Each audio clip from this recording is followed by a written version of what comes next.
We are looking at how to pronounce this word, both in its singular form and the plural form.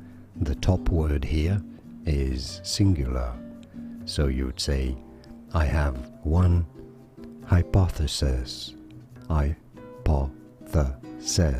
Note the ses sound here for the singular form. Hypothesis. Now the bottom word here is the plural.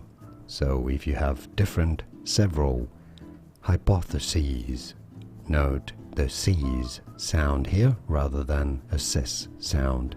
C's. Hypotheses is the plural of hypothesis. Did you get this? Could you hear the difference? Singular, hypothesis, plural, hypotheses. And now you know. Like this video if you found this video useful.